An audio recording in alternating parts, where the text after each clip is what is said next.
샬롬. 2021년 2월 4일 3P 기도회에 함께 온라인으로 참여한 여러분들을 주님의 이름으로 환영하고 축복합니다. 여러분, 오늘 하루는 어떻게 보내셨나요? 우리 다양한 모습으로, 다양한 방법으로 각자의 자리에 살아왔지만 이 시간 우리 한 분 대신 하나님께 찬양하고 기도하길 원합니다. 특별히 오늘 찬양할 때는 우리 2021년 요즘 함께하는 시편 기도 여러분 다들 잘 하고 계시죠? 시편을 대부분 기록하였던 다윗의 고백이 오늘 우리의 고백이 되길 소망합니다. 그러한 의미에서 우리 다윗의 노래라는 찬양으로 우리의 마음의 문을 열며 나아가도록 하겠습니다. 함께 찬양하겠습니다.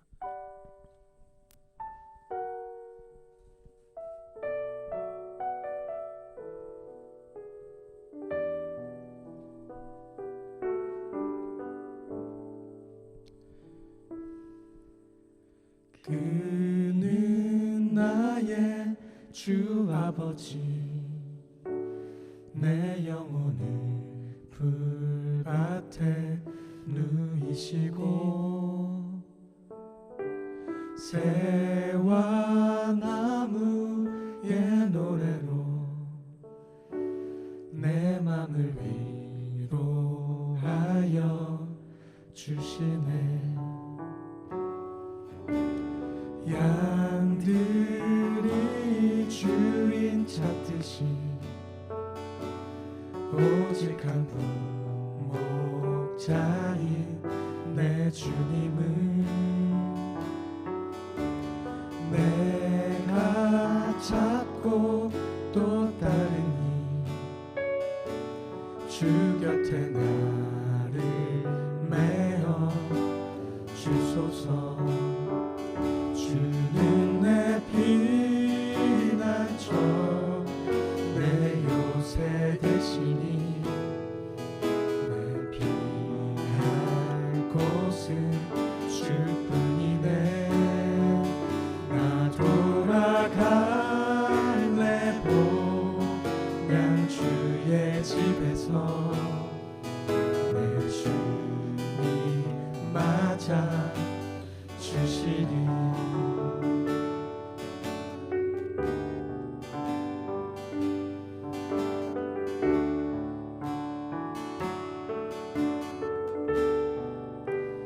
양들이 주인 찾듯이, 양들이 주인 찾듯이 오직 한 분 목자인 내 주님을 내가 찾고 또 따르니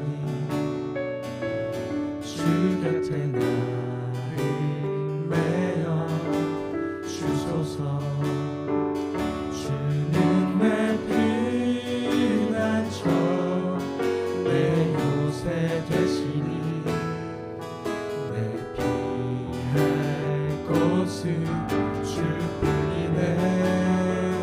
나 돌아갈래 보면 주의 집에서 내 주님 맞아 주시리. 주는 내 피난처, 내 요새 되시니 내 피할 곳은 주뿐이네. 나 돌아갈래 보면 주의 집에서 내 주님 맞아. 우리 한 번 더 고백합니다. 주는 내 피난처, 내 요새 되시니 내 피할 곳은 주뿐이네. 나 돌아갈래 보면 주의 집에서 내 주님 맞아. 우리 마지막으로 한 번 더 고백합니다. 주는 내 피난처, 내 요새 되시니 내 피할 곳은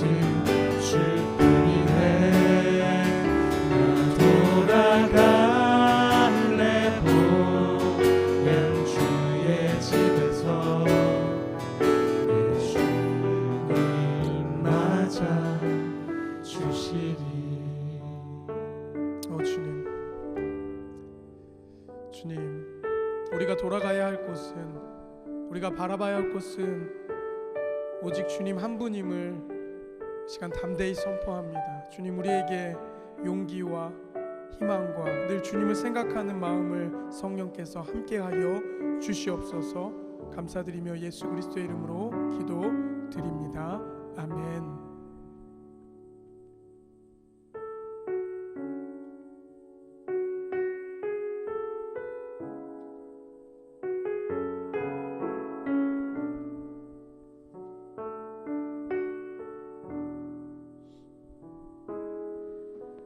주 발 앞에 무릎 꿇고 그 사랑에 남기네. 어떤 말도 그 어떤 소리도 그 발 앞에서 잠잠해지네.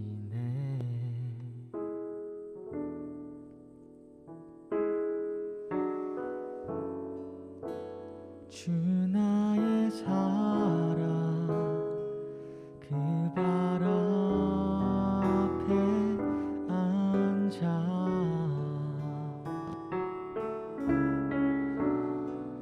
내 모든 기도는 사랑의 노래가 되네.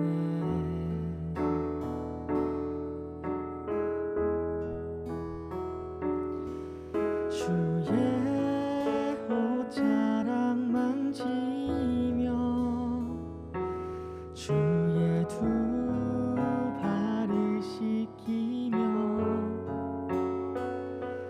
주님 그 발에 입 맞추며 나의 왕관을 놓으리.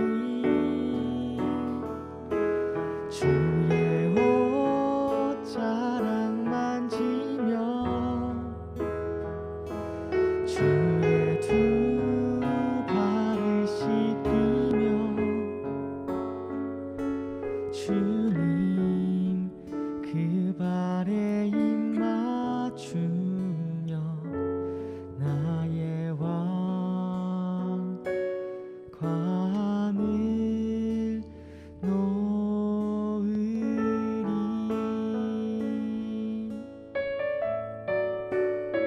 주 발 앞에 주 발 앞에 무릎 꿇고 그 사랑에 남기네. 어떤 말도 그 어떤 소리도 그 발 앞에서 잠잠해지네.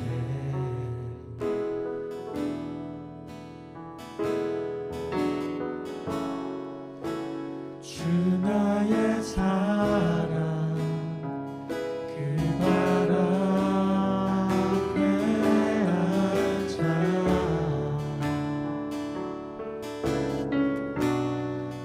내 모든 기도는 사랑의 노래가 되네. 주의 옷자락 만지며 주의 두 발을 씻기며 주님 그 발에 입 맞추며 나의 왕관을 놓으리. 주의 옷자락 만지며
함께 기도하며 나아갑니다.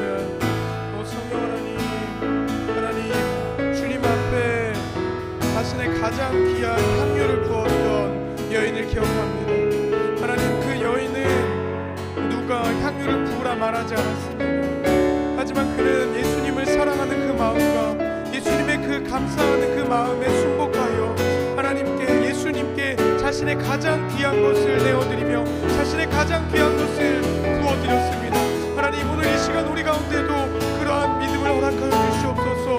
하나님, 이 시간 우리 가운데 주님의 옷자락만 만져도 우리가 주님 아버지 우리의 어려운 것이 고침을 받는다는 그러한 믿음을 우리 가운데 허락하여 주시옵소서. 하나님, 주님 그 말에 앞에 우리가 나아갔습니다. 하나님, 우리 가운데 주님 아버지 우리가 주님 만나는 그날, 하나님 주님 아버지 내가 어떻게 주님 앞에 나아갈까, 주님 앞에 내가 어떻게 주님 앞에 보였을까, 하나님 주님 아버지 기억하기 원합니다. 하나님 주님 아버지 우리가 주님 앞에 나아갈 때 우리의 모든 것을 내어두고 하나님 우리의 것을 버려두고 주님께 온전하고 순전한 마음으로 참여하는 심정으로 주님 앞에 상한 마음으로 주님께 나아갈 수 있는 우리들 될 수 있도록 성령 하나님 우리를 붙잡아 주시고 인도하여 주시옵소서. 우리 가운데 어떠한 환난과 시련이 다가올지라도 우리가 선택해야 할 분은 오직 예수 그리스도 한 분임을 이 시간 우리가 담대하며 선포하며 나아오니 주님 우리 가운데 믿음으로 허락하여 주시고 우리 가운데 말씀으로 말씀하여 주시고 우리 가운데 주님의 하나님의 자비 가운데로 우리를 가르쳐 주시고 배우쳐 주시옵소서. 오 주님 하나님, 그렇게 할 줄 믿습니다. 주님 도와주시고 인도하여 주시옵소서. 오 성령 하나님, 오 성령 하나님, 우리 가운데 함께 해주셔서 하나님 우리를 강권하여 주시고 우리를 잡아 주시옵소서. 예 주님 그렇습니다. 오 주님 하나님 잡아주시고 인도하여 주시고 주님 역사하여 주시옵소서. 오 주님 도와주시옵소서. 하나님 도와주시옵소서. 하나님 도와주세요. 우리 함께 한 번 더 찬양합니다. 주의 옷자락만, 옷자락 만지며 주의 두 발을 씻기며 주님 그 발에 입 맞추며 나의 왕관을 놓으리 주의 옷자락 만지며 주의 두 발을 씻기며 주님 그 발에 입 맞추며 나의 왕관을 놓으리.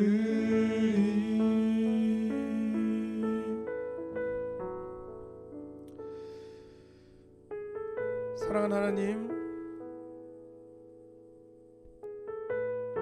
오늘도 주님 앞에 상한 마음 가지고 나왔습니다. 그 어느 누구에게도 말할 수 없는 아픔과 그 어느 누구에게도 말할 수 없는 때로는 부끄러운 모습이 있지만 이 시간 주님 앞에 우리의 입술로 우리의 마음으로 솔직하고 때로는 담대하게 우리의 연약한 모습을 주님께 보이며 나아갈 때 하나님 이 시간 우리 가운데 주님의 치료와 이 시간 주님의 따스한 손길로 우리를 붙잡아 주시는 귀한 시간 될 수 있도록 주님 도와주시고 인도하여 주시옵소서. 우리의 이름을 아시는 주님, 우리의 머리카락 하나하나도 다 세고 계신다는 그 주님, 그 주님께 우리의 마음을 99%가 아니라 100% 다 드릴 수 있는 믿음을 허락하여 주시옵소서. 시간을 사랑하는 목사님 말씀 들고 우리 가운데 선포하실 때 우리가 그 말씀을 듣고 그 말씀이 우리 가운데 레마로 마음판에 새겨지고 그 새겨진 말씀대로 잘 살아낼 수 있는 용기를 허락하여 주시옵소서. 그렇게 하실 주님을 신뢰합니다. 감사드리며 예수 그리스도의 이름으로 기도드립니다. 아멘. 네, 오늘 함께 나눌 말씀은 시편 23편입니다. 저도 좋아하고 또 여러분도 좋아하고 우리 모두가 좋아하는 시편이 23편인데요. 우리 23편 말씀 1절부터 6절까지 전체로 우리 함께 읽겠습니다. 23편 1절에서 6절 시작. 여호와는 나의 목자시니 내게 부족함이 없으리로다. 그가 나를 푸른 풀밭에 누이시며 쉴 만한 물가로 인도하시고 내 영혼을 소생시키시고 자기 이름을 위하여 의의 길로 인도하시는도다. 내가 사망의 음침한 골짜기로 다닐지라도 해를 두려워하지 않을 것은 주께서 나와 함께 하심이라. 주의 지팡이와 막대기가 나를 안위하시나이다. 주께서 내 원수의 목전에서 내게 상을 차려주시고 기름을 내 머리에 부으셨으니 내 잔이 넘치나이다. 내 평생의 선하심과 인자하심이 반드시 나를 따르리니 내가 여호와의 집에 영원히 살리로다. 아멘. 오늘은 여호와는 나의 목자시니라는 제목의 말씀을 나누겠습니다. 시편 23편은 언제 읽어도 참 좋은 시편입니다. 그리고 이 시편은 우리가 요람에서부터 또 무덤까지 어떤 상황 속에서도 우리에게 많은 메시지를 주는 그런 그 시편이 바로 23편입니다. 시편 23편을 많은 분들이 좋아할 텐데 여러분들은 이 시편 23편 안에서 어떤 구절을 제일 좋아하시는지요? 우리 또 한번 나눠볼까요? 우리 지호 형제는 23편 안에서 어떤 구절을 제일 좋아합니까? 네, 저는 23편 중에서 3절 내 영혼을 소생시키시고 자기 이름을 위하여 의의 길로 인도하시는도다라는 말씀이 제일 좋습니다. 왜 이 구절을 제일 좋아합니까? 우선 이제 내 영혼을 소생시킨다는 부분이 좀 이제 우리가 보통 이제 일반적인 의미로 소생시키다라고 하면은 이제 육신의 소생을 대부분의 사람이 말하는데 이 영혼을 소생시키는 하나님이라는 분이 굉장히 와닿아가지고 이 부분이 좀 와닿았던 것 같아요. 그렇군요. 영혼을 하나님께서 소생시키신다. 영혼이 중요하니까. 그렇죠. 그렇죠. 오케이. 그다음에 우리 성태 형제는 저는 4절이 제일 마음에 와닿는 4절. 내가 사망의 음침한 골짜기로 다닐지라도 해를 두려워하지 않을 것은 주께서 나와 함께 하심이라. 주의 지팡이와 막대기가 나를 안위하시나이다. 왜 이 구절이? 저는 그냥 내가 어느 곳에 있든지 특히나 사망의 음침한 골짜기로 다닐지라도 주님께서 저와 함께 하신다는 그 말씀이 가장 좋았던 것 같아요. 사망의 음침한 골짜기 같다 싶은 그런 시기 그런 때가 있었어요. 뭐 특별히 꼽기는 좀 그렇고 뭐 인생에 있어서 두 번째는 그렇죠. 그렇지 않을까. 그렇죠. 그때 이 구절의 말씀이 많이 위로가 됐어요. 오케이. 그다음에 한나자매는 어떤 구절이 제일 와닿아요? 저는 1절이 와닿습니다. 1절. 이유는? 제가 약간 목사님 앞에서 할 말 아니지만 나이를 먹어 의지할 것이 제 앞에서 할 말 됩니다. 할 말입니다. 의지할 것이 많아지는데 이 말씀을 들으면 좀 든든한 마음이 있어서 그렇죠. 그다음에 우리 민구 형제는 마이크 없이 해도 괜찮습니다. 내가 듣고 얘기하면 되니까. 저도 4절. 4절 말씀. 왜? 되게 현실적인 이유인데 저번에 마음이 뭐 씁쓸할 때, 우울할 때 걷는 거 좋아한다고 말씀드렸잖아요. 근데 그 제가 걷는 길이 사람이 없는 좀 한적한 길로 다니는데 주변 사람들 반응 보면은 다 거기 위험한데 왜 그런 데로 다니냐고. 근데 저는 그런 두려움이 안 느껴지더라고요. 그게 좋아하는데 그래서 이 딱 구절을 보자마자 그 상황이 생각나가지고 되게 현실적으로 구절이 와닿았어요. 그렇군요. 그래도 너무 위험한데 다니지 마요. 오케이.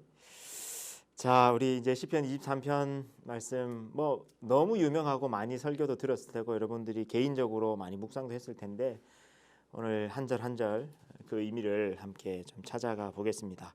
자, 먼저 1절 말씀인데요. 여호와는 나의 목자시니 내게 부족함이 없으리로다. 여러분 다윗은 그 왕이 되기 전에 목자였습니다.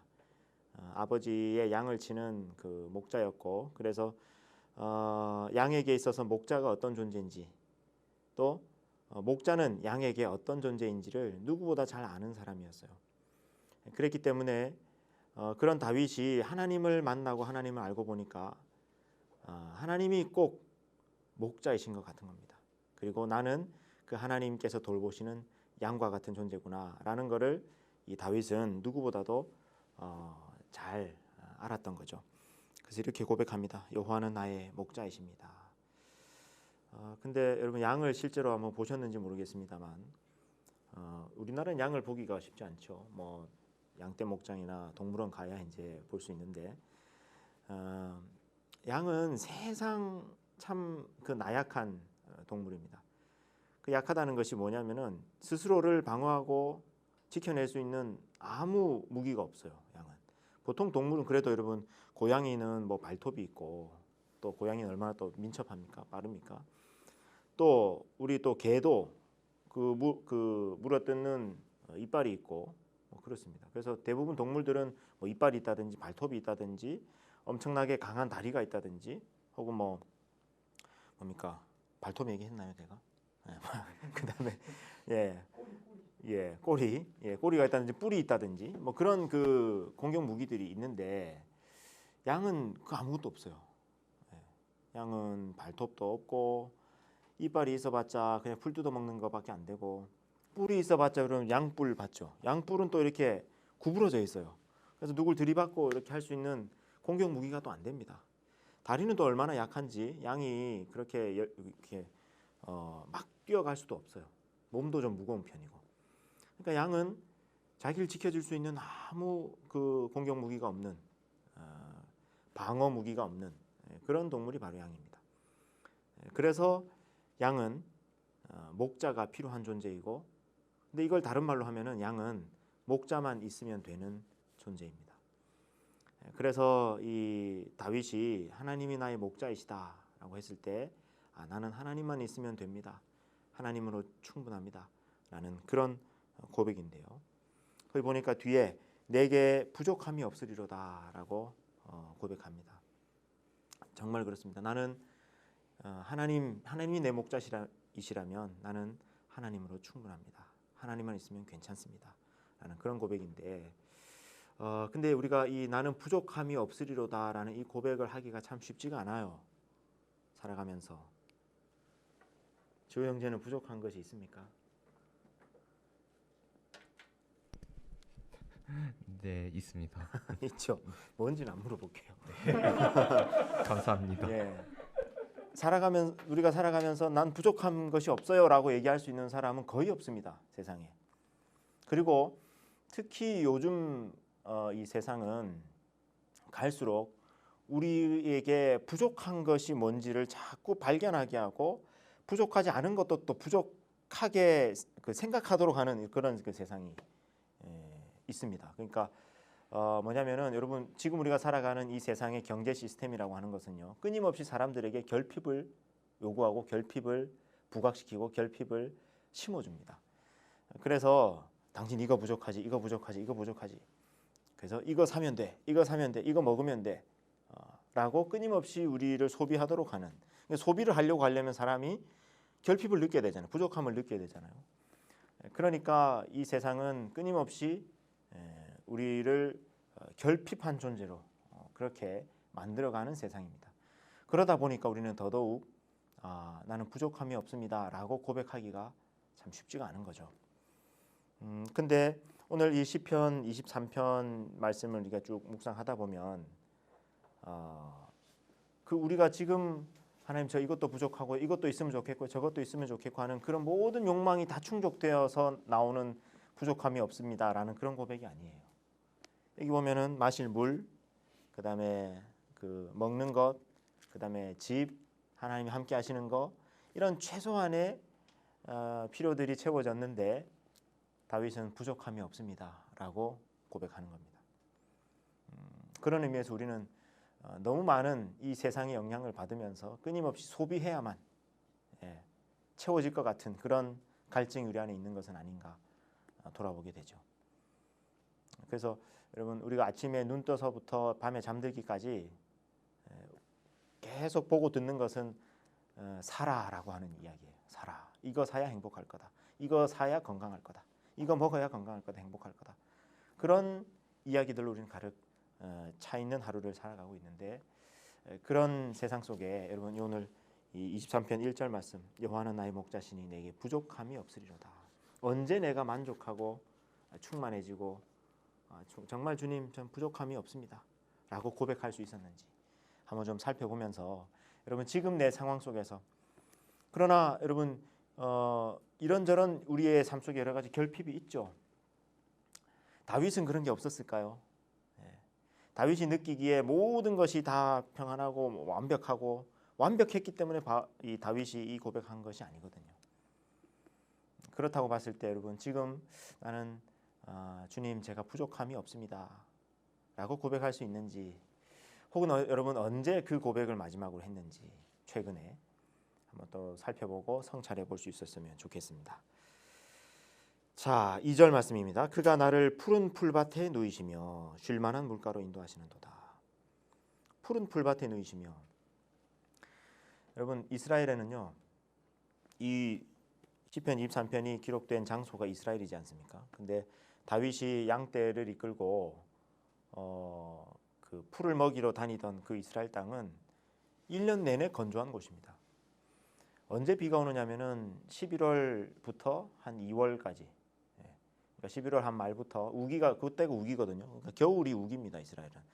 그때 비가 오면은 그때 풀이 잠깐 돋아나고 나머지 이제 3월부터 10월까지는 거의 또 바짝 말라 있습니다. 그러니까 이 푸른 풀밭이라고 하는 것은 정말 이스라엘에서는 귀한 거죠. 그리고 여러분 양들이 겨울에만 풀 뜯어 먹는 건 아니잖아요. 여름에도 바짝 말라 있는 풀이라도 뜯어 먹어야 되잖아요. 근데 여러분 여름에 그 뜨거운 태양 아래서 바짝 마른 풀을 뜯어 먹는 양, 그 풀 맛이 어땠을까요? 입도 마르고, 그죠? 근데 별로 맛이 없잖아요. 근데 이 겨울 저 우기가 이 푸른 풀이 돋아나가지고 그 뭐랄까 풀 육즙이 아니고 푸른 풀즙이라 그래야 됩니까? 이 즙이 가득한 그런 그 풀을 뜯어 먹을 때에 그 양이 얼마나 만족하겠습니까? 얼마나 기쁘겠습니까? 근데 여호와는 나를 그런 푸른 풀밭으로 그 귀한 푸른 풀밭으로 인도하신다라는 겁니다. 사진 한번 보여주시겠습니까? 이스라엘의 푸른 풀밭이 저런 풀밭입니다. 여러분 좀 실망이 되시죠? 우리는 푸른 풀밭 할 때 왜 예전에 그 컴퓨터 배경화면 윈도우 배경화면에 있는 그 푸른 초원을 상상하기 쉽고 혹은 뭐 뉴질랜드나 호주에 있는 그런 푸른 풀밭을 상상하기 쉽지만 이스라엘은요 저게 푸른 풀밭입니다. 그러니까 저게 이 겨울철 초봄까지 잠깐 저렇게 풀이 돋아나고요. 그 다음부터는 싹 말라버립니다. 근데 저곳에서 풀을 뜯고 있는 양떼의 모습, 그 다음 사진 한번 보여주세요. 여러분 저 장면입니다. 저 장면이 바로 시편 23편 2절의 장면입니다. 제가 수년 전에 이스라엘 갔을 때 유대 광야 다윗이 실제로 양을 치고 다녔던 그 유대 광야를 제가 걸어가는데 저 풀 뜯고 있는 양떼가 목격이 돼서 급하게 찍은 사진입니다. 그 다음에 여러분 뒤에 보면은 뭐가 나옵니까? 쉴만한 물가로 인도하시는도다라 그랬는데요. 여러분 쉴만한 물가. 이스라엘에는 또 그 강이 우리는 보면은 한국에는 뭐 한강 같은 이런 큰 강이 있어가지고 그런 강을 중심으로 도시가 형성되어 부르는데 이스라엘은 강이 없습니다. 강이 없고 대개 시냇물 같은 그런 물밖에 없는데 근데 그 워낙 건조하니까 그 물을 또 마른 풀을 뜯어 먹고 나면은 물을 마셔야 될 거 아닙니까? 그러니까 양떼들이 물 마실 수 있도록 그 목자는 늘 이렇게 이끌고 가는데 그 사진 한번 보여주시겠습니까? 여러분 저게 이스라엘의 시냇물 쉴만한 물가 푸른 풀밭이라고 하는 그 장면입니다. 여러분 저기 파란색으로 되어 있는 저기만 물이 흐르고요. 그 주변은 바싹 말라 있습니다. 그러니까 이스라엘은 저렇게 시냇물이 흘러갑니다. 그러니까 저런 시냇물은 근데 1년 내내 그 건기에도 주변에 이슬이 내리고 해서 저런 시냇물은 이제 흘러가거든요. 그러니까 쫄쫄쫄 흘러가는 저 시냇물을 이제 양떼들이 마시는 겁니다. 사진에 보시면은 파란색으로 되어 있는 그 풀이 돋아 있는 저 시냇물 오른쪽에 보면 까만색 점이 콕콕콕 박혀 있는 거 있죠. 저게 지금 그 양떼 염소떼입니다. 그러니까 저기에서 풀을 뜯다가 저 왼쪽에 있는 시냇물로 가서 물을 마시는데 여러분 이때 그 이 양떼들은 또 그 겁이 많아가지고요. 그 물이 너무 세차게 흘러가면 물을 못 마신다 그래요. 그래서 물이 세게 흘러가는 그런 시냇물에는 이 목자가 가가지고 물길을 이렇게 내가지고 웅덩이를 이렇게 만들어준답니다. 그래서 잔잔한 물이 되어야만 양들이 또 마신대요. 그래서 이게 쉴만한 물가라고 하는 것은 그런 잔잔한 물입니다. 양들이 마시고 쉴 수 있는 그런 잔잔한 물가로 주님께서 인도해 주신다라는 그런 말씀입니다. 네. 자, 여러분, 요 말씀을 여러분 읽고 나서 또 어떤 마음이 드십니까? 주님께서 나를 이런 푸른 풀밭으로 그리고 쉴만한 물가로 좀 인도해 주셔서 내가 좀 흡족하게 충만하게 내가 내 갈증이 내 배고픔이 채워질 수 있으면 좋겠다라는 마음이 여러분 들지 않습니까? 혹시 여러분 이 시기 코로나 이 시기를 지나면서 쉼을 누리지 못하고 있는 사람이 있다 그러면 여러분 더더욱 이 말씀이 와닿을지도 모르겠습니다. 주님 제게 좋은 쉼을 주십시오. 여기 보니까 쉴만한 물가로 인도하시고 그리고 그 위에 푸른 풀밭에 누이신다 그랬는데 여러분 양을 누이신다. 여러분 양을 눕혀봤습니까? 양 눕히는 게 이게 쉬운 일이 아닙니다. 여러분 양은 여러분 그 말 있죠. 말을 물가로 데려갈 수는 있어도 물을 마시게 억지로 마시게 하지는 못한다는 말처럼 양은요 눕히는 게 쉬운 게 아닙니다. 개는 훈련해서 엎드려 하고 누워 이렇게 하면 할 수는 있지만은 양은 그냥 자기가 눕지 않습니다. 사람이 이렇게 눕힐 수 있는 그런 동물이 아니에요. 언제 양이 눕느냐? 언제 누울까요? 배부르게 먹었을 때. 배부르게 먹고 물도 흡족히 마시고 이제 좀 배부르다 좀 쉬어야 되겠다 좀 소화시켜야 되겠다 하면 그때 눕는답니다. 그러니까 여기 나오는 이 푸른 풀밭에 누이시며라는 건 그 정도로 완전히 충만하고 흡족하게 배부른 상태가 되도록 먹이신다라는 그런 의미예요. 혹 지금 쉼을 누리고 있지 못하다면 여러분의 삶이 늘 수면 부족이고 늘 할 일이 많고 스트레스가 많고 그리고 여러분의 마음이 쉼을 누리고 있지 못하다 그러면 여러분 이 말씀처럼 주님께서 푸른 풀밭으로 인도해 주시고 흡족한 것들로 채워주시고 또 맛있는 것도 먹여주시고 또 단지 우리 음식뿐만이 아니라 내 영혼의 양식도 푸른 풀밭의 그 흡족한 양식으로 나를 채워주시고 물도 마시게 갈증도 해소해 주시고 또 그래서 이젠 좀 소화시켜야 되겠다 하면서 누워서 편안하게 쉴 수 있는 그런 좋은 쉼을 주님께서 허락해 주시고 그렇게 그런 곳으로 인도해 주시기를 우리 주님의 이름으로 축원합니다. 자, 이제 3절 말씀을 보겠습니다. 내 영혼을 소생시키시고 자기 이름을 위하여 의의 길로 인도하시는도다. 자, 이 말씀이요. 이 말씀이 시편 23편을 정말 잘 보여주는 말씀. 하나님이 우리 목자 되신다는 것이 뭔지를 정말 잘 보여주는 말씀인데 이 말씀이 종종 너무 의미 축소해서 우리가 이해하기가 쉽습니다. 뭐냐면은 하나님께서는 내 영혼을 즉 내 마음을 좀 평안하게 해주신다라는 정도로만 우리가 이해하기가 쉽습니다. 내 영혼을 소생시키신다는 것을요. 근데 여러분 이거 양과 목자의 관계에서 생각해 보십시오. 하나님께서 목자이신데 그 양을 영혼을 소생시키신다? 그럼 양을 그냥 평안하게 해준다는 건가? 이 정도로 우리가 생각하기 쉽잖아요. 근데 여러분 이 구절의 그 뜻은 그게 아니고 내 영혼을 소생시키신다고 하는 것은 여러분 여기 이 영혼이라는 것이 목숨이라는 뜻이 있습니다. 목숨. 내 목숨을 소생시키시고 구해주시고 구출해주시고 라는 그런 의미인데 그러면 어떤 상황이냐?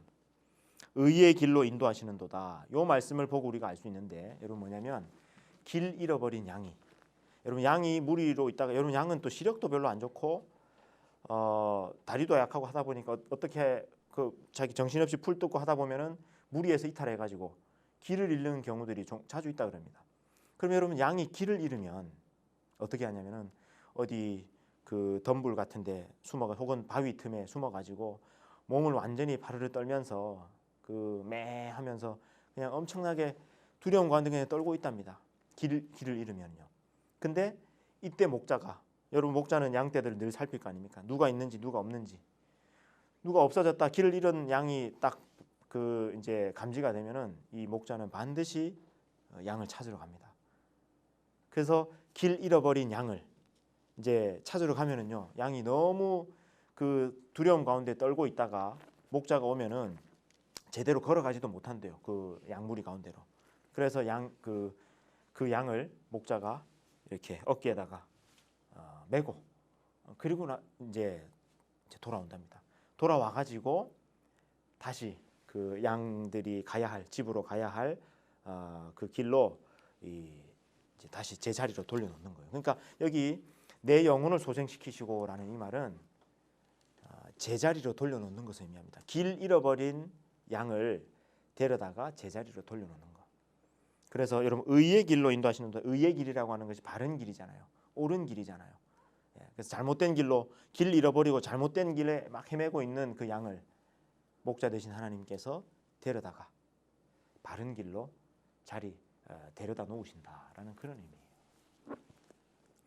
그런 의미라는 것을 또 듣고 나니까 아까 이 3절 말씀 더 은혜 되죠.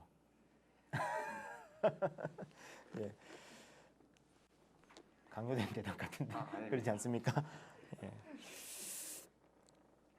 여러분 그렇습니다. 그래서 저는 그 길 잃은 양을 어깨에 메고 이렇게 제자리로 되돌려 놓는 그런 목자의 모습을 종종 상상하는데 예수님이 바로 그런 분이셨죠. 나는 선한 목자다라고 했을 때. 근데 여기 보면은 자기 이름을 위하여 의의 길로 인도하신다. 이것도 바로 그 의미입니다. 여러분 목자는요 양을 잃어버리면요 이것만큼 수치스러운 게 없는 거예요. 그 목자 참 좋은 목자야라고 하는 것은 어떤 목자예요? 자기에게 맡겨진 양떼를 반드시 지켜내는 목자. 그리고 길 잃어버린 양이 있으면 반드시 찾아오는 그런 목자입니다.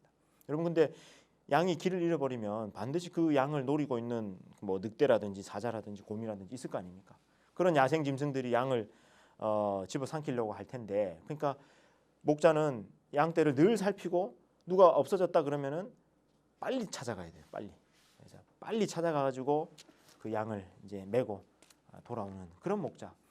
그런 목자가 선한 목자고 자기 이름이 걸려 있는 문제예요. 그거는 또 어떤 목자인데 양떼를 몇 마리 잃어버렸다. 완전히 그 목자는 안 좋은 목자예요. 자기 이름의 명성에 완전히 그 스크래치가 가는 그런 일입니다. 그러니까 여기에 그 자기 이름을 위하여라는 것은 자기 이름을 걸고 반드시 잃어버린 양떼를 찾아오는 목자다. 그런 거예요. 그러니까 하나님은 자기 이름을 걸고 여러분 하나님 이름이 보통 이름이 아니잖아요. 여호와라고 하는 하나님 이름이 보통 이름이 아닌데 그 이름을 걸고 자기 양떼를 지키시고 되찾아오시는 하나님. 그분이 우리 하나님이시다라는 겁니다. 자, 여러분 이 말씀을 읽고서 여러분 어떤 마음이 드십니까? 여러분이 있는 자리는 어떤 자리입니까? 혹시 잘못된 길로 가고 있지는 않은지, 혹은 내가 지금 길을 버리고 있는 상황은 아닌지. 그렇다 그러면 여러분 이 말씀 붙들고 오늘 또 기도하십시오. 하나님, 저를 바른 길로, 바른 곳으로 다시 옮겨 주십시오. 제가 있어야 할 자리로 저를 옮겨 주십시오. 데려다 주십시오. 주님, 저는 너무 지금 길을 잃고 당황해서 어디로 가야 할지 제 길을 못 찾겠습니다. 주님께서 나를 메고서라도, 나를 업고서라도 제자리로 돌려놔 주십시오. 그래서 다시 저를 구해 주십시오. 그런 기도 오늘 이 밤에 드리실 수 있으면 좋겠습니다. 자, 3절까지 우리가 살펴봤고요. 그 다음에 4절입니다. 4절 말씀이 우리 아까 제일 많은 분들이 좋아한다 그랬는데 우리 같이 한번 읽겠습니다. 시작. 내가 사망의 음침한 골짜기로 다닐지라도 해를 두려워하지 않을 것은 주께서 나와 함께 하심이라. 주의 지팡이와 막대기가 나를 안위하시나이다. 아멘. 자, 사망의 음침한 골짜기를 다닐지라도, 여러분 하나님이 우리의 선한 목자이시면은 우리가 사망의 음침한 골짜기 안 다녀야 될 것 같지 않습니까? 없어야 될 것 같지 않습니까? 그런 길 없이 푸른 초장 쉴 만한 물가에만 있어야 될 것 같은데 그러나 사망의 음침한 골짜기를 다닐 때가 있더라는 겁니다. 여러분 실제로 이스라엘에서 그래요. 푸른 풀밭이 여기 있는데 여러분 푸른 아까 그 사진 보셨잖아요. 푸른 풀밭이 있는데 거기 뜯어 먹어버리면 금방 없어지잖아요. 다음 풀밭을 찾아가야 되잖아요. 그러면 어쩔 수 없이 길을 다녀야 돼요. 그 길을 다니다 보면 사망의 음침한 골짜기를 지날 때가 있다는 겁니다. 근데 여기서 중요한 것은 뭐냐면 사망의 음침한 골짜기는 종착지가 아니에요. 지나가는 곳입니다. 지나가는 곳. 여기도 사망의 음침한 골짜기로 다닐지라도라 그랬죠. 지나가는 겁니다. 여러분 지금 사망의 음침한 골짜기 같은 시간을 지나고 있다면 여러분 잊지 마십시오. 지나가는 겁니다. 우리가 흔히 이야기하잖아요. 이 또한 지나가리라. 지나가는 겁니다. 여러분 코로나도 지나가는 겁니다. 지금 이 환란도 지나가는 겁니다. 어떤 사망의 음침한 골짜기 같은 시간이라 할지라도 지나가는 거라는 걸 잊지 마십시오. 그리고 하나님이 내 목자이신데 왜 이런 시간이 있는가? 있습니다. 예. 그러니까 시편에도 그렇게 나와 있죠. 근데 그러면은 왜 굳이 사망의 음침한 골짜기 같은 곳을 가야 하느냐 하면은 여러분 거기에 사망의 음침한 골짜기 같아 보이는 그 깊은 골짜기 아래에 물이 있기 때문에 그렇습니다. 여러분 아까처럼 그렇게 우기 같은 데는 물이 흔한데 건기에는 여러분 물을 구하기가 쉽지가 않아요. 그러면은 그때는 물을 마시려면 저 깊은 골짜기로 내려가야만 물이 있는 거예요. 사진 한번 보여주세요. 여러분 저 사진에 이 골짜기가 얼마나 깊은 골짜기냐. 여러분 저 왼쪽 위에 보면 저 사람들 보입니까? 여러분 저 사람 저기 우리 팀이 지금 순례길을 걷고 있는 저 계곡길 순례길을 걷고 있는 우리 팀인데 저 밑에 저 깊은 골짜기 저 밑으로 내려가면 저기에 물이 흘러갑니다. 아무리 여름에 가물어도 저기에 시냇물이 있습니다. 그러니까 여러분 저 물을 마시려면 어떻게 됩니까? 어쩔 수 없이 저 사망의 음침한 골짜기로 내려가야 되는 거죠. 그러니까 여러분 이런 겁니다. 내가 지금 사망의 음침한 골짜기를 지나고 있다. 그러면 하나님께서 지금 내게 주실 샘물이 있는 겁니다. 지금 내가 마셔야 할 물이 있는 겁니다. 그게 뭔지 여러분 구하시고 하나님 지금 제가 사망의 음침한 골짜기 지나고 있습니다. 이 기간을 통해서 주님께서 내게 주실 은혜의 샘물을 기대합니다. 내게 주십시오. 그 샘물을 마시고 다시 이 기간을 통과하게 해주시고 잘 지나가게 해주십시오. 라고 그렇게 기도하실 수 있으면 좋겠습니다.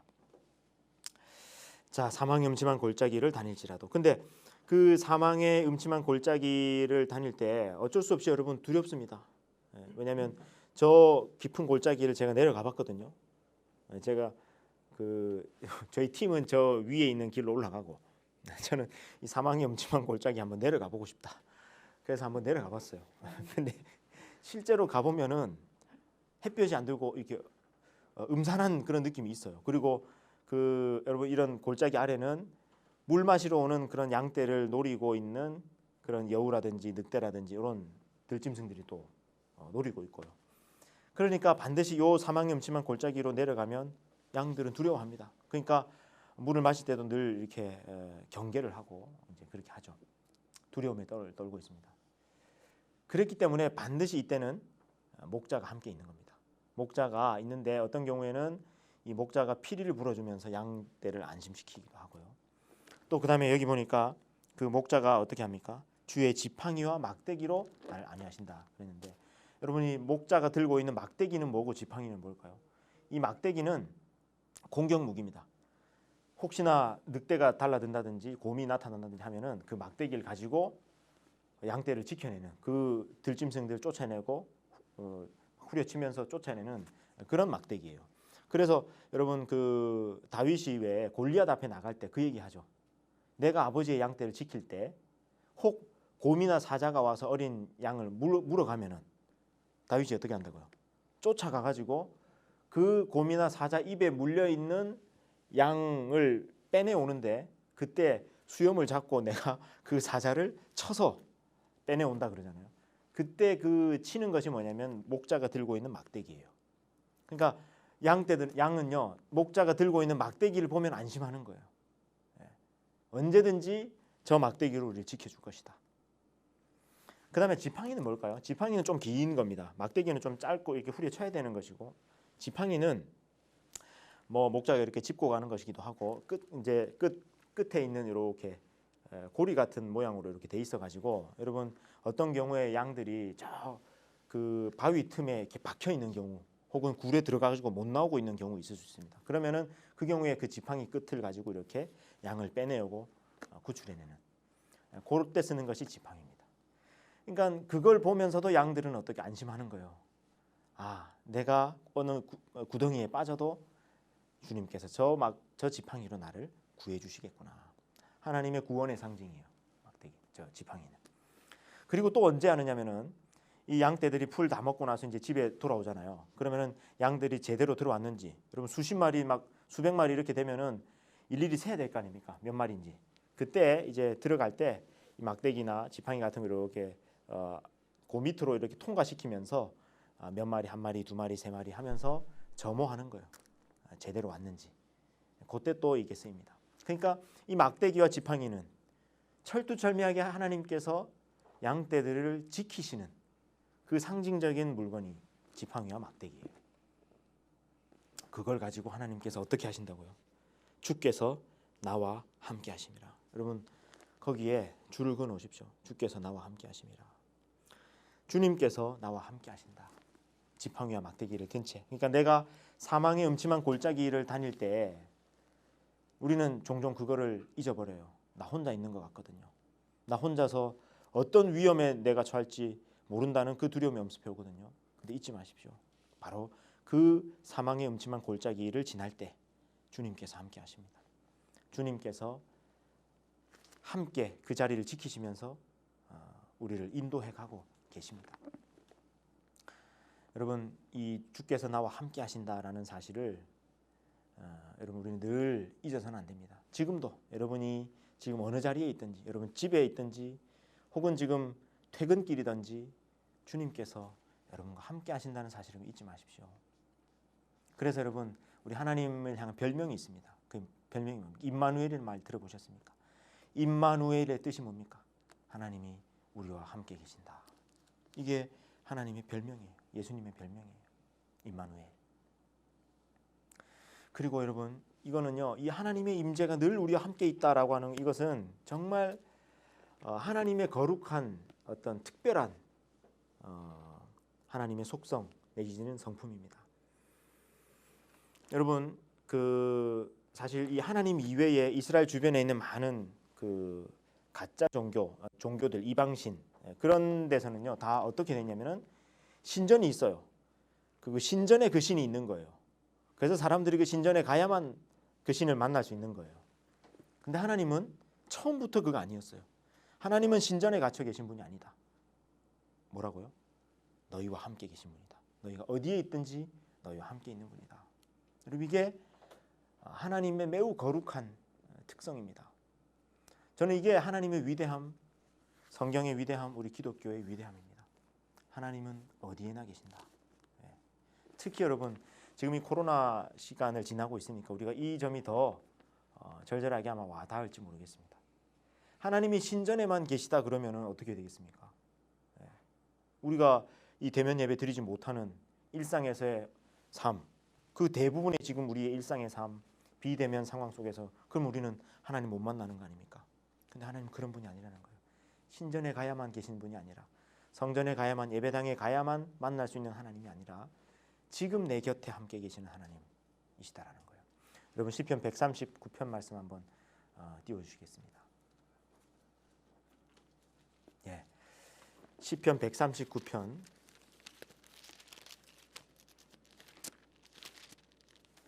7절부터 10절까지의 말씀인데요. 우리 같이 한번 읽겠습니다. 시작. 내가 주의 영을 떠나 어디로 가며 주의 앞에서 어디로 피하리이까? 내가 하늘에 올라갈지라도 거기 계시며 스올에 내 자리를 펼지라도 거기 계시니이다. 내가 새벽 날개를 치며 바다 끝에 가서 거주할지라도 거기서도 주의 손이 나를 인도하시며 주의 오른손이 나를 붙드시리이다. 아멘. 여러분 아까 우리 시편 23편에 그 말씀 옆에다가 주께서 나와 함께 계심이라라는 그 말씀 옆에다가 우리 시편 139편 7에서 10절 말씀 거기도 적어두시면 좋겠어요. 내가 어디에 갈지라도 바다 끝에 거할지라도 이 세상 끝에 거할지라도 주님께서는 거기서도 나와 함께 계신다. 주의 인도하심이 주의 오른손이 나를 붙들고 계신다라는 고백입니다. 여러분 하나님 이런 분입니다.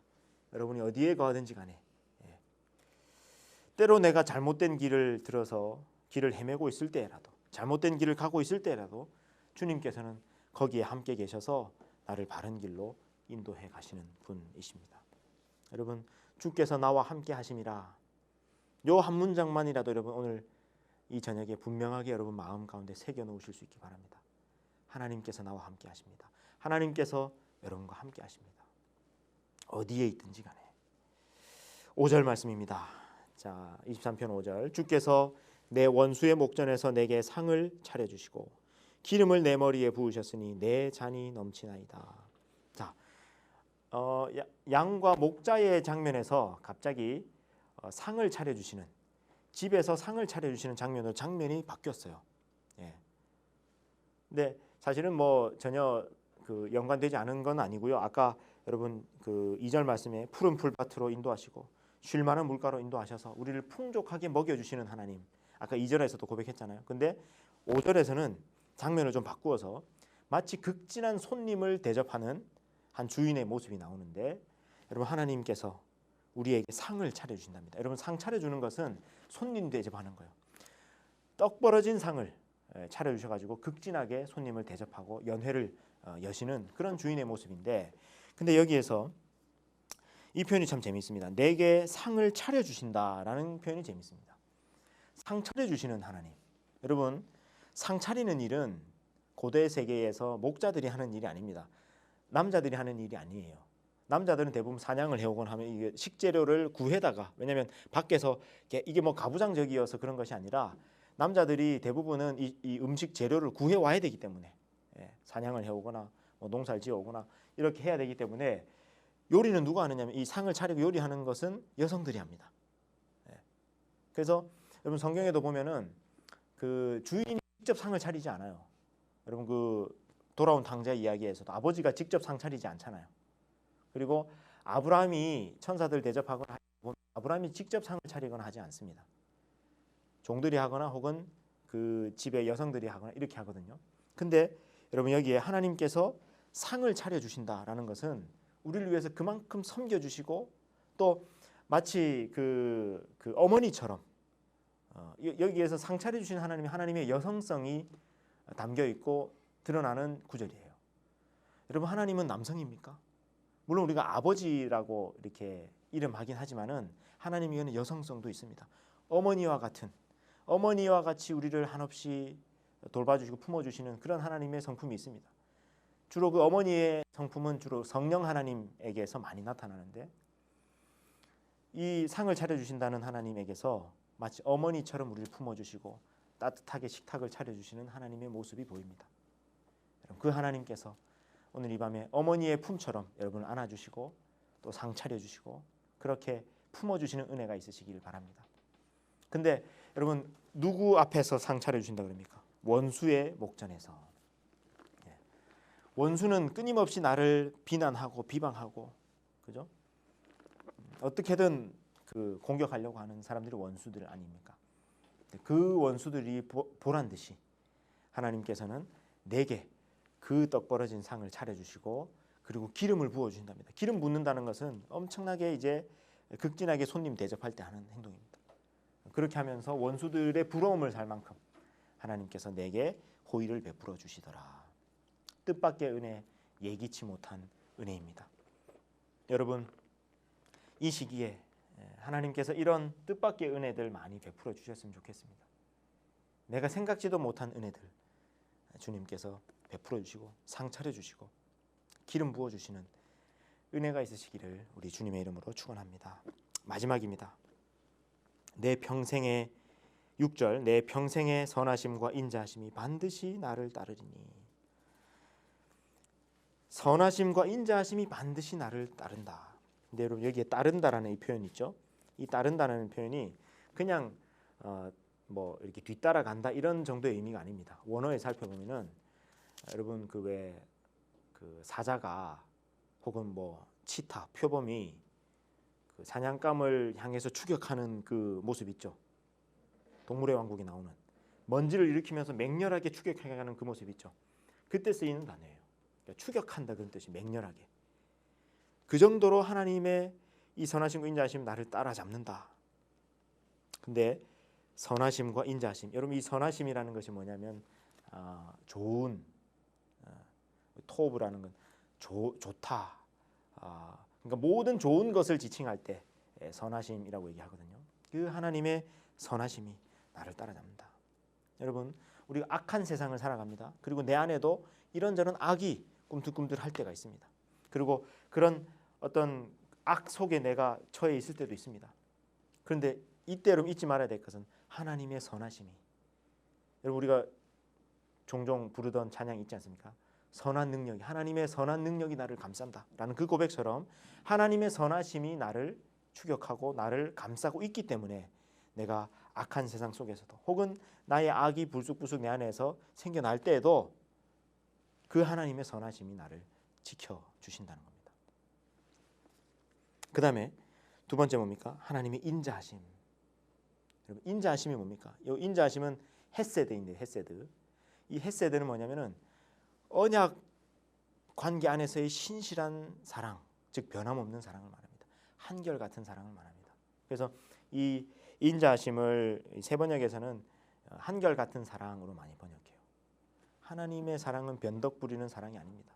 하나님 우리를 자녀 삼으시고 당신의 백성 삼으시고 당신의 양떼로 우리를 삼으셔서 그 언약이 우리 안에 이루어졌을 때 하나님은 그 언약 안에서의 신실한 그리고 이 헤세드 하나님의 자비를 다하시는 분이시다라는 거죠. 그 하나님의 한결같이 변함없는 사랑이 반드시 나를 따른다. 언제요? 내 평생에. 여러분 잊지 마십시오. 여러분이 청년의 때를 지나고 있는 지금도, 여러분의 중년의 때도, 여러분의 노년의 때도, 여러분의 죽음을 통과하는 그 순간에도 하나님께서는 주님의 선하심과 인자하심으로 여러분을 따를 것입니다. 여러분 밤길에 가다가 누가 나를 따라온다.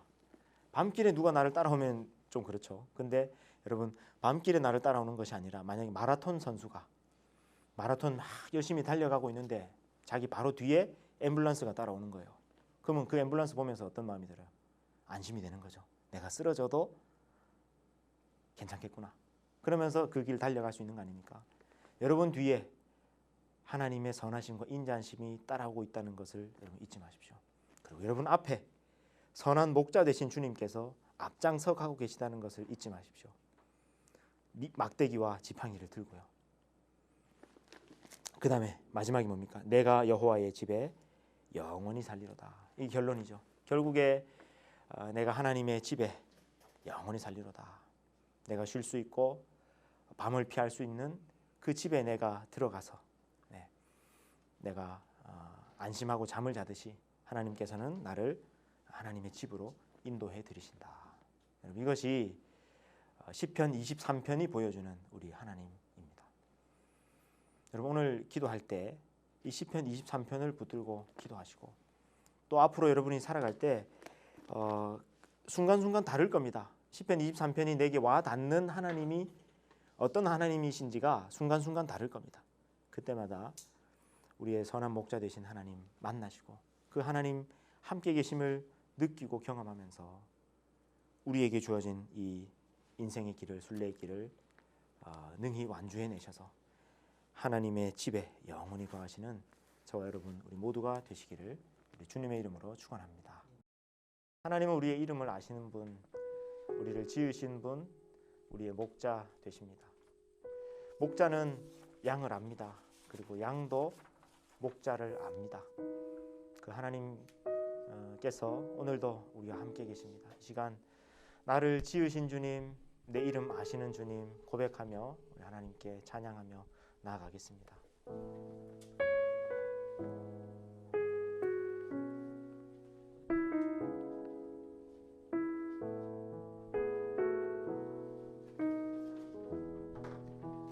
지으신 주님,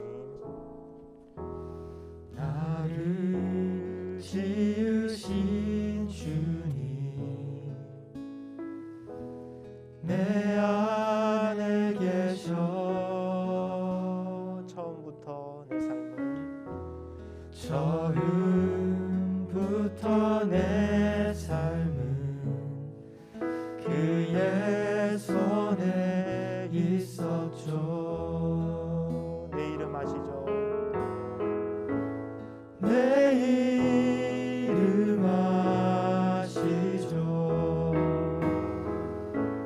내 모든 생각도 내 흐르는 눈물 그가 닦아주셨죠. 우리 다시 한번 나를 지으신 주님, 나를 지으신 주님, 내 안에 계셔.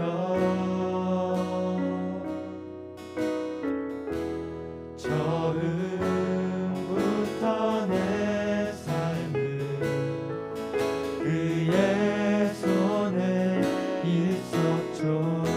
내 이름 아시죠? 내 이름 아시죠. 내 모든 생각도 내 흐르는 눈물 그가 닦아주셨죠. 그는 내 아버지, 그는 내 아버지, 난 그의 소유. 내가 어딜 가든지 내가 어딜 가든지 날 떠나지 않고. 날 떠나지 다시 한번 그는 내 아버지, 그는 내 아버지, 그는 내 아버지, 난 그의 소유. 내가 어딜 가든지 내가 어딜 가든지 날 떠나지 않죠. 아멘. 내 이름 아시죠? 내 이름 아시죠. 내 모든 생각도 아바라 부를 때에 아바라 부를 때 그가 들으시죠. 내 이름 아시죠? 내 이름 아시죠. 내 모든 생각도 아바라 부를 때에 아바라 부를 때 그가 들으시죠. 내 이름 아시죠?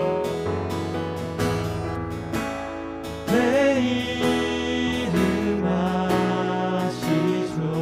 내 모든 생각도 내 모든 목자라 부를 때에 목자라 부를 때에 목자라 부를 때 그가 들으시죠. 마지막으로 내 이름 아시죠? 내 이름 아시죠. 내 모든 목자라 생각도 목자라 부를 때 그가 들으시죠. 시간 우리 함께 기도하겠습니다. 시편 23편 하나님이 우리의 목자 되신다라고 했을 때 여러분에게는 하나님 목자 되신 어떤 부분이 제일 오늘 와닿습니까? 하나님이 내 목자 되셔서 주님 내게 부족함이 없습니다. 하나님이 내 목자 되셔서 나를 푸른 풀밭으로 쉴 만한 물가로 인도해 주십니다. 하나님이 목자 되셔서 내가 사망의 음침한 골짜기로 다닐지라도 나는 두려워 않겠습니다. 하나님이 목자 되셔서 주님의 막대기와 지팡이로 나를 지켜주십니다. 주님의 선하심과 인자하심이 반드시 나를 따릅니다. 주님 나의 뒤를 호위해 주십시오. 주님 나의 앞을 인도해 주십시오. 주님 내게 상을 차려 주십시오.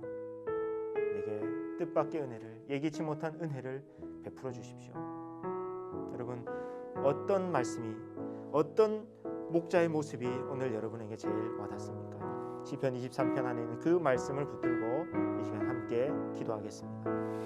하나님 아버지, 주님은 나의 목자이십니다. 주님은 나의 선한 목자이십니다. 주님, 나는 주님으로 충만합니다. 주님으로 부족함이 없습니다.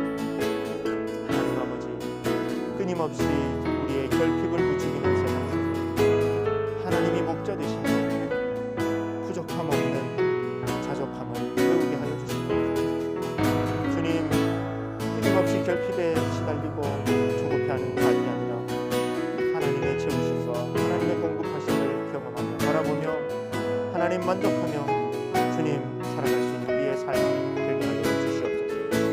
하나님 아버지, 주님께서 우리에게 쉼을 주시길 원합니다. 우리를 푸른 풀밭으로 인도해 주시고 주님 우리를 쉴만한 물가로 인도해 주시길 원합니다.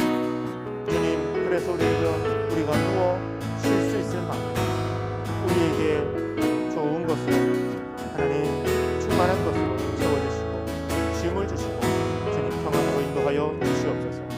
아버지 하나님, 또한 이 시간 마음이 불안하고 두려움 가운데 있는 사람이 있다면 하나님께서 주의 지팡이와 막대기를 보여주시고 함께 계신 주님을 느끼게 해주시고 함께 계신 주님을 보게 해주셔서 하나님 그 모든 두려움이 사라지게 하여 주시옵소서. 하나님 아버지,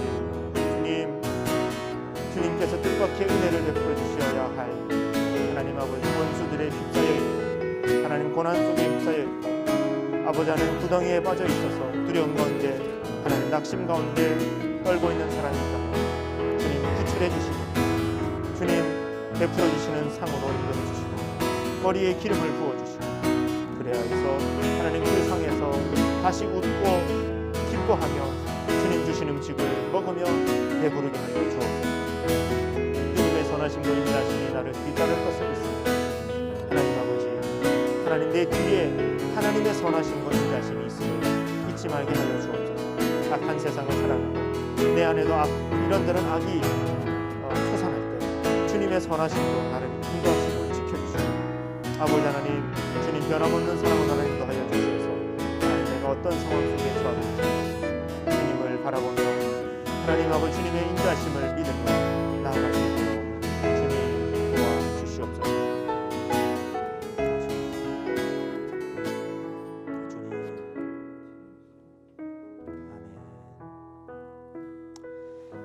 하나님이 나의 목자 되심을 감사합니다. 하나님이 나의 목자 되시기에 내가 부족함이 없습니다. 주님께서 나를 푸른 풀밭으로 쉴 만한 물가로 인도하십니다. 쉼을 누리고 있지 못한 사람이 있다면 주님 좋은 쉼을 주십시오. 이 밤에 좋은 쉼을 주십시오. 주님, 이런저런 결핍으로 고통당하는 사람이 있다면 푸른 풀밭으로 쉴 만한 물가로 주님 인도해 주시옵소서. 주님께서 떡 벌어진 상을 베풀어 주셔서 그 상 앞에 앉아 주님께서 주시는 맛있는 음식을 먹으며 영혼의 양식을 먹으며 온전히 자족하며 기뻐하며 충만해하며 행복해할 수 있도록 주님 은혜를 베풀어 주시옵소서. 하나님, 이 시간 마음이 쉼을 누리고 있지 못한 사람이 있다면 주님 그 마음이 잔잔한 물가와 같게 하옵시고 주님 그 마음이 푸른 초장과 같게 하옵시고 쉴만한 물가와 같게 하여 주시옵소서. 하나님, 주님 사망의 음침한 골짜기를 지나고 있는 사람이 있다면 오늘 이 시간 목자 되신 주님 손에 들려있는 막대기와 지팡이를 보여주시옵소서. 주님 함께 계시는 주님을 느끼게 하여 주시고 보게 하여 주시옵소서. 우리와 함께 하심이라. 내가 어디에 있든지 사망의 음침한 골짜기 있든지 주께서 함께 하심을 주님 잊지 말도록 오늘 이 밤에 은혜 베풀어 주시옵소서. 사망의 음침한 골짜기는 언젠가 끝난다는 것을 지나가는 것임을 또한 기억하게 하시고 하나님 이 시간들을 주님의 인도하심 따라 잘 통과해내도록 주께서 역사하여 주시옵소서. 주님의 선하심과 인자하심이 나를 두르고 나를 뒤따라 잡음을 주님 감사드립니다. 때로 내가 길을 잃어버리고 혹시 헤맬 때에다 주님께서 주님의 선하심과 인자하심이 나를 따라잡아서 마침내는 주님의 집에 들어가게 될 것을 믿습니다. 하나님 아버지, 오늘 이 순간에도 주님의 선하심과 주님의 한결같은 사랑, 주님의 인자하심이 나의 뒤를, 나의 곁을, 또한 나의 앞을 감싸 주시옵시고 그래서 주님과 함께 목자 되신 주님과 함께 동행해 나가는 그런 행복한 양떼들이 되게 하여 주시옵소서. 하나님, 오늘 시편 23편의 말씀 우리에게 주셔서 감사드립니다. 늘 읽었던 말씀, 좋아했던 말씀인데 우리가 평생 붙들어야 할 말씀입니다. 하나님, 하나님의 집에 이르기까지, 영원한 하나님의 집에 이르기까지 이 시편 23편의 말씀이 내 삶 속에 구체적으로 성취되게 하여 주시옵소서. 주님, 오늘 이 밤에 우리 수원성 청년들 삶을 일일이 주님께서 살펴주시고 양떼들을 살피셨던 목자의 눈으로, 목자의 손길로 우리 수원성 청년들 주님 돌보아 주시고 살펴주시고 상처 입은 사람 치유해 주시고 두려움 떨고 있는 사람 주님 안아주시고 주님 모든 결핍 있는 그 결핍들을 주님 채워주시어서 오늘 이 밤 목자 되신 하나님 안에서 온전한 평화와 기쁨과 행복을 누리는 밤이 되게 하여 주시옵소서. 선한 목자 되신 우리 구주 예수님의 이름으로 기도드리며 지금은 우리 주 예수 그리스도의 은혜와 하나님 우리 아버지의 변함없는 사랑하심과 보혜사 성령님의 교통, 위로, 충만, 역사, 치유하심이 선한 목자 되신 우리 하나님 바라보며 선한 목자 되신 우리 주님과 동행하며 언젠가 영원한 하나님의 집에 이르기까지 우리의 순례길을 힘차게 걸어나갈 우리 모든 수원성 청년들 위에 그리고 저들의 삶의 자리 위에 하는 일터와 모든 삶의 현장 위에 이제로부터 영원히 함께 하옵시기를 축원하옵나이다. 아멘.